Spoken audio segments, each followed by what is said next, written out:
Hi, ಇವತ್ತು ನಾನು ನಿಮಗೆ ಸಾಂಬಾರು ಮಾಡೋದು ಹೇಗೆ ಅಂತ ಹೇಳಿಕೊಡ್ತೇನೆ. ಮೊದಲಿಗೆ ಇಷ್ಟು ತರಕಾರಿಗಳನ್ನು ಮತ್ತು ಇಷ್ಟು ಇದು ಮಸೂರಿ ದಾಲ್ ಮತ್ತು ಬೇಳೆ ದಾಳನ್ನು ಒಟ್ಟಿಗೆ ಬೇಯಿಸ್ಕೊಳ್ಬೇಕು. ಇದು ಸಪ್ರೇಟಾಗಿ ಬೇರೆಯೇ ಬೇಯಿಸ್ಕೊಳ್ಬೇಕು ನುಗ್ಗೆಕಾಯಿ, ಯಾಕೆಂದರೆ ಅದು ಬೇಗ ಬೇಯ್ತದಲ್ಲ ಅದಕ್ಕೆ. ಫಸ್ಟ್ ಇದನ್ನು ಇಷ್ಟು ತೊಳೆದು ಕುಕ್ಕರಲ್ಲಿ ಒಂದು 3 ಸೀಟ್ ಕಲಿಸ್ಕೊಳ್ಳೋಣ. ಬೇಳೆಯನ್ನು ಕುಕ್ಕರ್ಗೆ ಹಾಕಿದ್ದೇನೆ, ಚೆನ್ನಾಗಿ ತೊಳೆದು. ಆಮೇಲೆ ಎಲ್ಲ ತರಕಾರಿಗಳನ್ನು ತೊಳೆದು ಈ ಥರ ಕ್ಯೂಬ್ಸ್ ಥರ ಕಟ್ ಮಾಡಬೇಕು.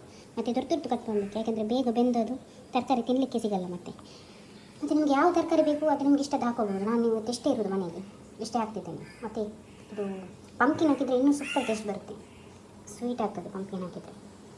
ಮತ್ತು ಇದನ್ನೀಗ ನಾನು ಬೇರೆ ಒಂದು ಪಾತ್ರೆಯಲ್ಲಿ ಎಲ್ಲ ಕುಕ್ಕರ್ಗೆ ಹಾಕಿ ಸ್ವಲ್ಪ ರುಚಿಗೆ ಇಷ್ಟು ಬೇಕು ಅಷ್ಟು ಉಪ್ಪು, ಆಮೇಲೆ ಅರಿಶಿನ ಹಾಕಬೇಕು. ಇಲ್ಲಿ ನುಗ್ಗೆಕಾಯಿ ಬೇಕಿದೆ, ಇಲ್ಲಿ ವೆಜಿಟೇಬಲ್ಸ್ ಬೇಕಿದೆ ಬೇರೆ ಎಲ್ಲ. ಅಷ್ಟರವರೆಗೆ ನಾವು ಮಸಾಲೆ ಪದಾರ್ಥನ ರುಬ್ಬಿ ಇಷ್ಟನ್ನು ಚೆನ್ನಾಗಿ ಹುರಿದು ಪೇಸ್ಟ್ ಮಾಡಬೇಕು. ಇನ್ನು ಕೆಲವು ವಸ್ತುಗಳು ಹಾಕಲಿಕ್ಕೆ ಇದೆ, ಅದನ್ನು ನಾನು ಹಾಕೋಗಿ ಹೇಳ್ತೇನೆ ನಿಮಗೆ,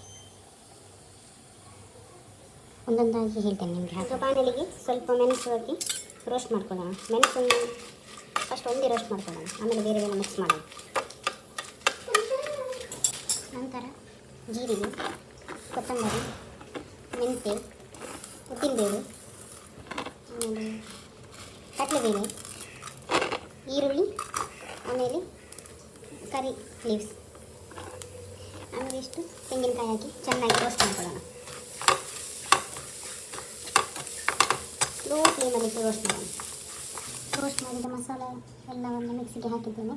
ಅದರ ಜೊತೆಗೆ ಈಗ ಸ್ವಲ್ಪ ಅರಿಶಿನ, ಆಮೇಲೆ ಒಂದು ತುಂಡು ಬೆಲ್ಲ, ಆಮೇಲೆ ಹುಣಸೆ ಹಣ್ಣು ಚೂರು ಹಾಕೊಳ್ತಿದ್ದೇನೆ. ಮತ್ತು ಒಂದು ಸಲ ಪೇಸ್ಟ್ ಆದಮೇಲೆ ನೋಡಿ ಆಮೇಲೆ ಬೆಲ್ಲ ಮತ್ತು ಹುಣಸೆ ಹಣ್ಣನ್ನು ಆ್ಯಡ್ ಮಾಡಿ ನೀರು ಹಾಕಿ ಪೇಸ್ಟ್ ಮಾಡಿಕೊಳ್ಳೋಣ. ಮಸಾಲ ರೆಡಿ ಆಯಿತು. ಈಗ ಎಲ್ಲ ಸಾಂಬಾರು ತರಕಾರಿಗೆ ಮಿಕ್ಸ್ ಮಾಡೋಣ ಈ ಮಸಾಲವನ್ನು. ಇವಾಗ ಮಸಾಲ ರುಬ್ಬಿ ಆಯಿತು, ತರಕಾರಿ ಎಲ್ಲ ಬೆಂದಾಗಿದೆ. ನೆಕ್ಸ್ಟ್ ಈಗ ನಾವು ಒಗ್ಗರಣೆಗೆ ರೆಡಿ ಮಾಡೋಣ. ಒಗ್ಗರಣೆಗೆ ಸ್ವಲ್ಪ ತೆಂಗಿನೆಣ್ಣೆ ಬಿಸಿ ಆಗಲಿ. ತೆಂಗಿನೆಣ್ಣೆ ಬಿಸಿ ಆದ ಕೂಡಲೇ ಅದಕ್ಕೆ 3 ಮೆಣಸು, ಸಾಸಿವೆ,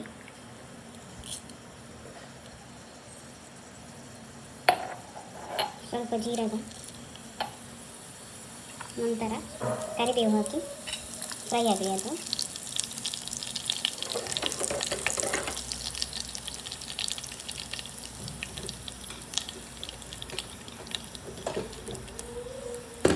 ಇವಾಗ ಸಾಸಿವೆ ಎಲ್ಲ ಸಿಡಿದ ಮೇಲೆ ರುಬ್ಬಿದಂಥ ಮಿಶ್ರಣವನ್ನು ಹಾಕಿ ಕುದಿಸಿ.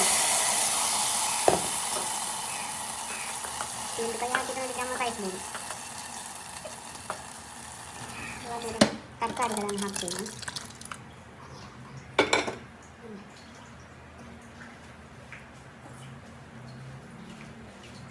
ತರಕಾರಿ ಎಲ್ಲ ಆದಮೇಲೆ ನುಗ್ಗೆಕಾಯಿ ಬೇಯಿಸಿದನ್ನು ಹಾಕೋಣ.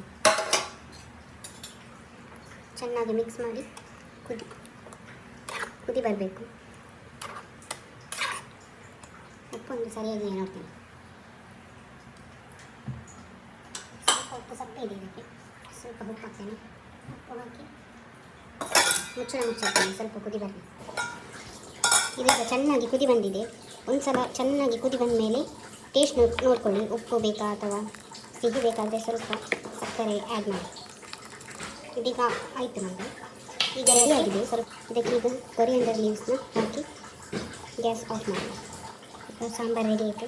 ಇನ್ನೊಂದು ಟಿಪ್ಸ್ ಏನಂದರೆ, ನೀವು ಜಾಸ್ತಿ ಬೇಳೆ ಹಾಕಲಿಕ್ಕೆ ಹೋಗಬೇಡಿ, ಯಾಕೆಂದರೆ ಅದು ಜಾಸ್ತಿ ದಪ್ಪ ಆಗ್ತದೆ ಬೇಳೆ ಜಾಸ್ತಿ ಹಾಕಿದಷ್ಟು.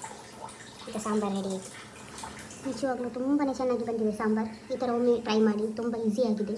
ಸೇಮ್ ಹೋಟೆಲ್ ಸ್ಟೈಲ್ ಥರನೇ ಇದೆ.